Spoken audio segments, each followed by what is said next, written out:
ڈاؤ comprehensive cancer care centre یہ 2019 میں under the leadership of our honourable vice chancellor professor Muhammad Saeed Qureshi کی نگرانی اور سربراہی میں اسٹارٹ ہوا.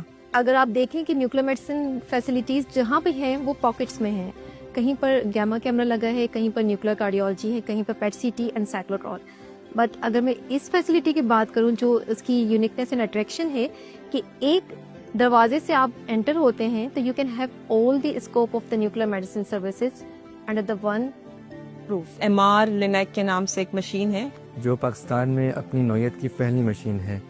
یہ دنیا کے اندر سب سے advance form of radiation oncology ہے اور دنیا میں چند ہی سینٹرز ہیں جہاں پہ یہ مشین نصب کی گئی ہے. On the first floor of this building we have chemotherapy facilities where patients can be administered chemotherapy. So all of this is a self-contained cancer diagnosis and treatment facility. Front میں Gama knife radio surgery ہے جو brain tumours کا بغیر operation کے علاج جہاں پر ہوتا ہے. ٹیومر کو فوکس کر کے اس کو ڈائریکٹلی ہٹ کرتے ہیں.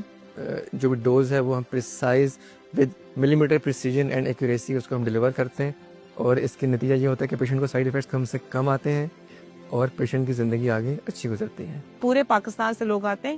Even we are receiving patients from Afghanistan and from neighbouring countries also.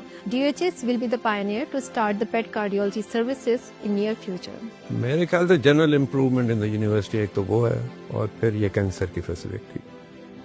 یہ دو چیزیں شاید سب سے زیادہ امپیکٹفل رہی ہیں. اور اس لیول پہ آ کے میں یہ کہتی ہوں کہ DCC and nuclear medicine theranostic facility is basically the brainchild of our vice chancellor Professor Dr. Mohammad Saeed Qureshi. کیونکہ ان کی لیڈرشپ, گائیڈنس اور سپورٹ کے بغیر this project won't be possible.